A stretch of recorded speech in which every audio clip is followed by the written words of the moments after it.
নেন, mobile number আছে। ধন্যবাদ। চোর ডাকাইত? তা তো জানি না চাচি, নাম কইলো কোহিনুর বেগম।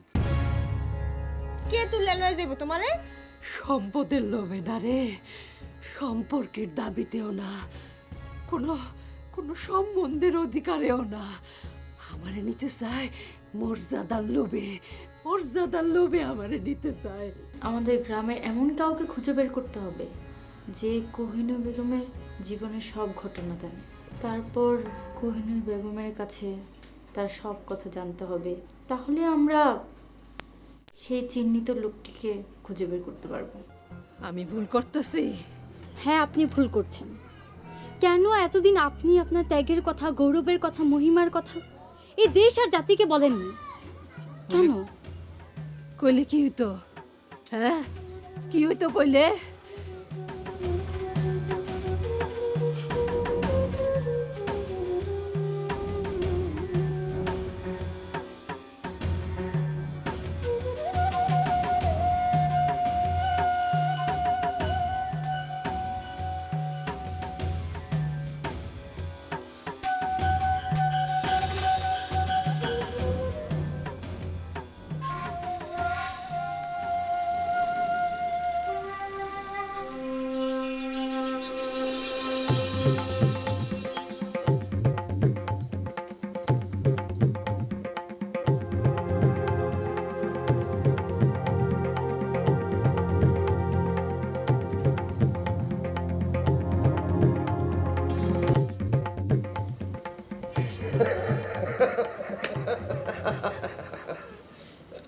তোমরা ভাবছো মোবাইল নাম্বার দিছে বলে রাগ করছি?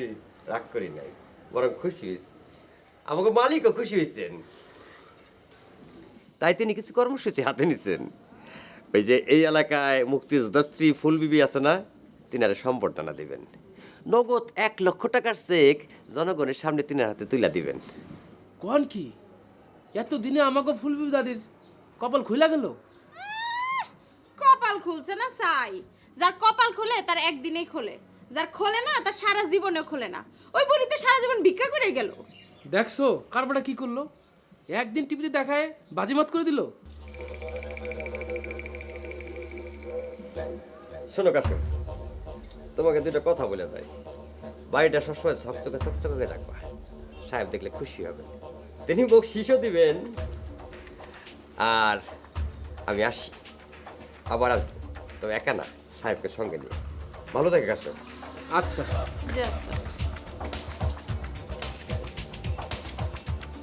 চলুন ঘরে যাই।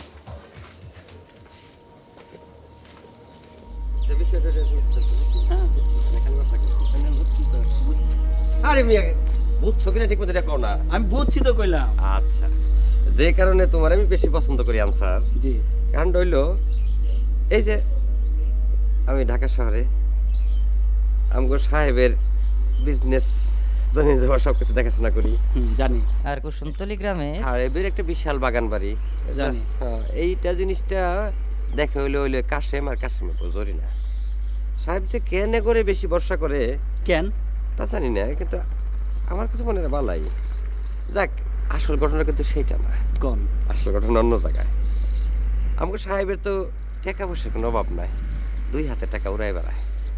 তিনি আর স্বপ্ন জাগছে নির্বাচন করবেন, তাই নাকি? জনপ্রতিনিধিত্ব এবার চাচ্ছেন। আর এই কারণে আমারে তিনি বেশি গুরুত্ব দেন। আমার তো খালি গুরুত্ব দিলেই না, গ্রামের সাথে আমার যে লিঙ্কটা, এটা কিন্তু তোমার মাধ্যমে হয়েছে আনসার। এই দিনে কোনো চিন্তাই করবেন না, আমি আর সব ব্যবস্থা করে দেবো। সেটা আমি জানি। বিষয়টা হইলো উত্তরপাড়ার জব্বার আছে না, আছে। পূব পাড়ার মুকলেস আছে। আবার ওই যে ছাগলতলি গ্রামের ইদ্রিস আছে। এই 3টা তো একটু টেরা। একসময় শুনছিলাম এরা মেম্বার ইলেকশনে খারাইছে, পাস করবার পারে নাই, কিন্তু ভাব তো 16 আনা আছে। এ করে নিয়ে তুমি একটা সেটিং দিবা, ভিলেজ পলিটিক্স, বুঝছো না? হ্যাঁ, বুঝছি। সেটিংটা দিবার পারলেই যদি চলে বলে কৌশলে আমাকে সাহেব যদি নির্বাচিত হয়ে যায়, তাইলে ইনশাল্লাহ তোমার এই গুলজার ভাই সচিব। চিন্তা এটা কেউ ঠেকাবার পাবো না। কিন্তু বিষয়টা তো তোমারই ধ্যান লাগবে নাকি? জি। কি করতে হইব কত? চিকুন মার দিতে। চিকনে মার দিবা, ঠিক আছে? তাহলে আমার তো আবার আজকে বিকালে চলে যেতে হবে, থাকতে পারতেছি না, কি করি? দেখেন, আমি তো সব এলাকা আমার নিজের পকেট দিয়ে খরচ করি। আর নির্বাচন কিছু যদি দিয়ে যাইতেন। বুঝতে পারছি। এইটা নিয়ে ভাবতেছো কেন? গোলদার ভাই যেখানে আছে সেখানে কোনো সমস্যা আছে নাকি? নাও, লাগলে আবার দেবনি। ঠিক আছে,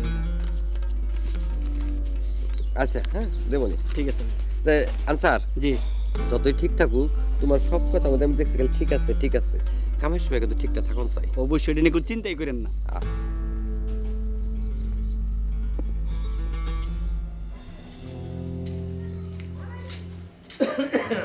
একটু দেরি হয়ে গেল। কিছু মনে করো না। না মনে করো কিছু। চলেন ভিতরে যাই বসে। না না বুঝ ভাই, এখানে মানুষ খোলামেলা। এখানে বসবে? আসেন আসেন ভাবি সব বসে। আসসালামু আলাইকুম। ভালো আছেন? হ্যাঁ ভালো আছি। গ্রামের বেবাক মানুষ আপনাকে প্রশংসা করতেছে। অন্যের বাপে শখ তো না থাকলে আমি যৌতুক নিয়েই বিয়া করাইতাম। বুঝ ভাই, নয়নের দোকানে বসানোর পর কি যে খুশি লাগতেছে। অবশ্যই খুশি লাগাটাই তো স্বাভাবিক। আমরা কিন্তু আর দেরি করব না। কেন? হ কুদুস ভাই, আজকে কিন্তু বিয়ার তারিখ ঠিক করে যাব, আগামী শুক্রবার। আলহামদুলিল্লাহ। আমার তো কোনো আপত্তি নাই। কইবো ওনাকে খাওয়া দাওয়ার একটু কিছু ব্যবস্থা করা। জবা আমার একটু ডাকো। ডাকতেছি। জবা, ও মা জবা, একটু বসেন জবা। আই জবা। একটু হালকা কিছু খাওয়া দাওয়া। আমরা কি দরকার ছিল?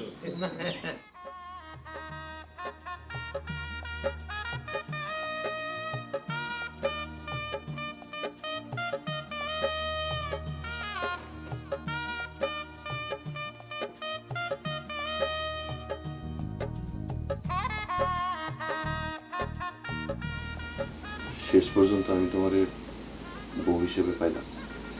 যদি না পাইতাম তাহলে ফুলদাদির মতো সারা জীবন বিরাগী হয়ে থাকতাম। ফুলদাদির কাছ থেকে আসলে আমার অনেক কিছু শেখার আছে। কি করে জামাইয়ের ভালোবাসা ধরে রাখতে হয়। কম কথা, 40 বছর স্বামীর শোকে বিয়ে শাদী করে নাই।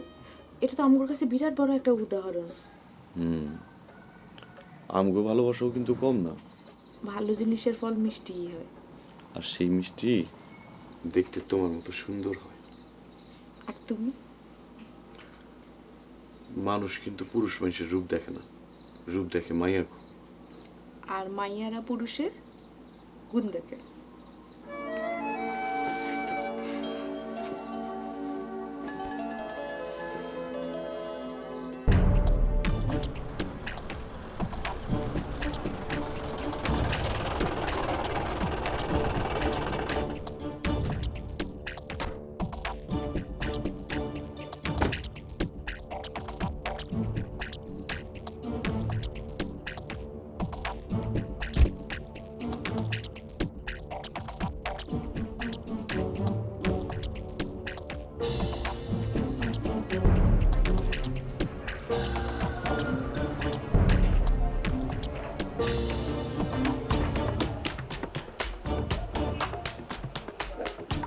যাও।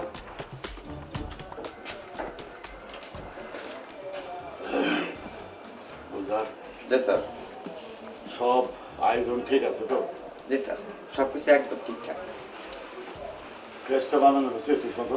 স্যার, কেসটা তো ম্যানেজার সাহেব দেখেন। স্যার ঠিক আছে স্যার। নাম দাম ঠিক মতো লিখছো তো? জি স্যার, একটা পরিষ্কার ভাষার নাম লেখা হয়েছে। লাখ টাকার কেস্ট। আসলে আমি ঠিক করছি এই অনুষ্ঠানে আমি ঘোষণা করব আগামী ইলেকশনে আমি দাঁড়াবো। জি স্যার। আমরা সমর্থন করার লোক জোগাড় করে রাখবো। এরপর এক কাজ করব, এলাকার যত প্রভাবশালী গণ্যমান্য লোক আছে সবার একটা তালিকা করব, সাথে ওই যে রংবাজ বাটপারগুলো আছে না, এইগুলোরও তালিকা।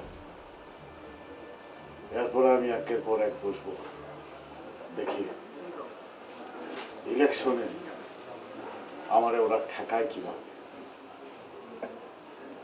স্যার আমার মনে হয় স্যার আপনার এই অনুষ্ঠানটা হলে আপনার প্রতিপক্ষ পিলে চমকে যাবে স্যার। আমারে ইলেকশনে হারানো কত শক্ত ব্যাপার এটা এরা বুঝবে না। বুঝলেন স্যার অনুষ্ঠানটা কয়টার সময় যেন? স্যার বিকাল 4টায় স্যার। 4টায়? আচ্ছা ঠিক আছে, আমি জোহরের নামাজটা শেষ করি। জি স্যার।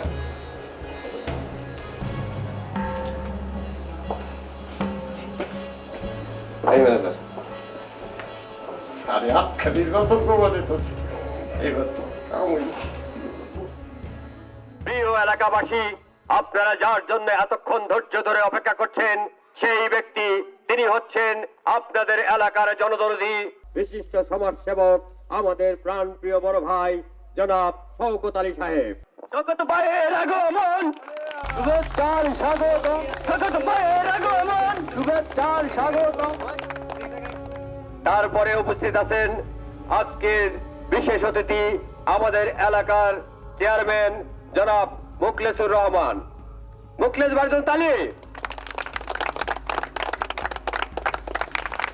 আরো উপস্থিত আছেন বীর মুক্তিযোদ্ধা, স্বাধীনতার একজন অগণ্য সৈনিক, শহীদ মুক্তিযোদ্ধা স্ত্রী জনাব ফুলবেবী। ফুলবেবীর জন্য তালি। ধন্যবাদ সবাইকে। আমরা অনুষ্ঠান শুরু করার আগে শহীদ মুক্তিযোদ্ধা স্ত্রী ফুলবেবীকে সম্বর্ধনা জানাবো এবং তাকে জানাবো সাদর সম্ভাষণ। এবার আমাদের আজকের প্রধান অতিথি ফুলবেবীকে ফুলের মালা দিবেন এলাকার কৃতি ছাত্রী স্বর্ণা। তাহলে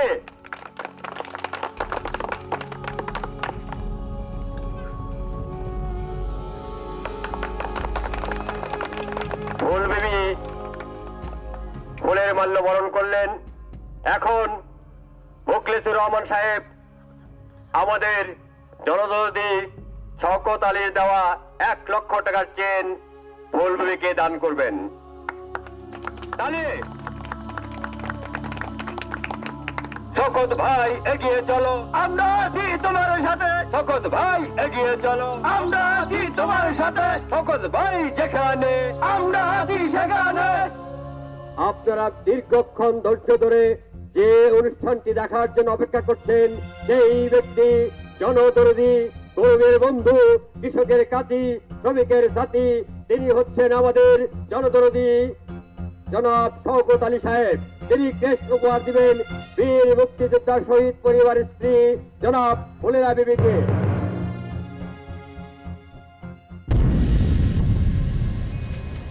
বউ বউ এই বউ বউ বউ কি হয়েছে? কই আছিস এতক্ষণ? আরে কই আছিলাম পরে কমু, তোমারে ওহন পালাই যাইতে হইব।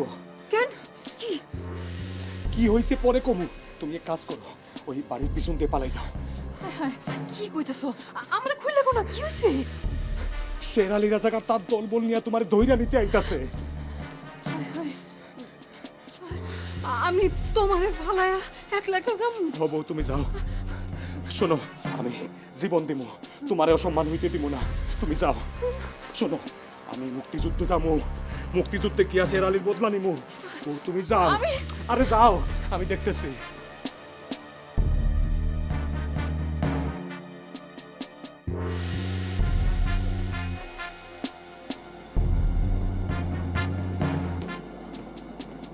আরে মমতাজ, তুই দিকে আগে খালাই স্তরে ডাক দৌড় লাগে নাই? বাহ বাহ, এক কাম কর, তোর বোরে ডাক পরে দিয়া মিলিটারি ক্যাম্পে যাব, আবার ফিরে এনে দিয়ে যাব। মজা কি জানোস, আমি যখন ক্যাপ্টেন সাহেব রে তোর বউয়ের রূপের বর্ণনা দিছি,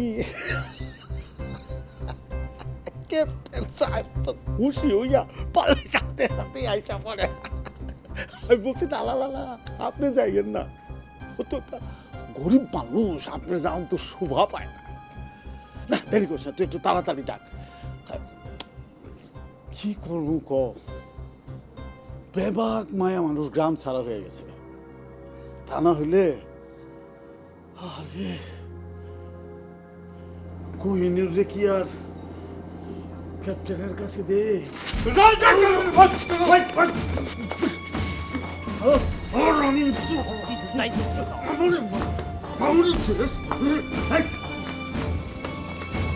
খতম করো।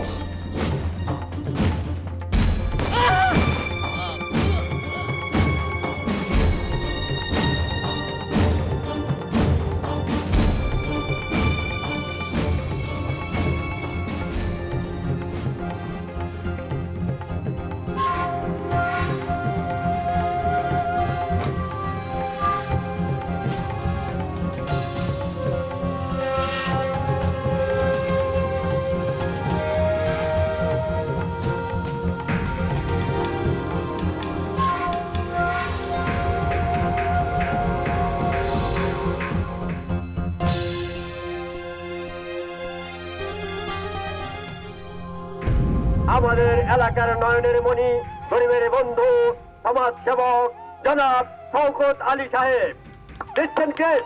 শওকত আলী এগিয়ে চলো, আমরা আছি তোমার সাথে। শওকত সাহেব যেখানে আমরা আছি সেখানে। শওকত আলী এগিয়ে চলো, আমরা আছি তোমার সাথে। শওকত আলী এগিয়ে চলো।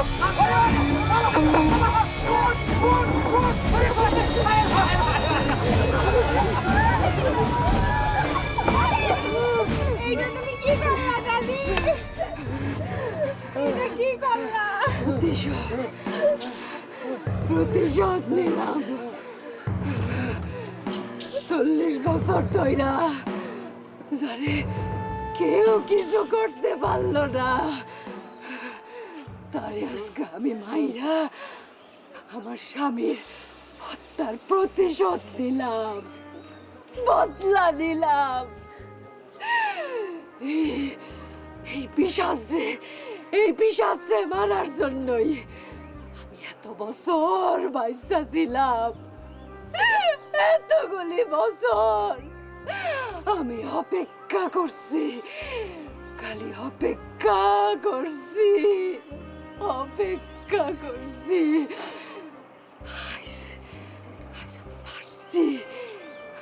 আমি পারছি, আজ আমার সে খুশি কেউ নাই, আমার সে খুশি কেউ নাই।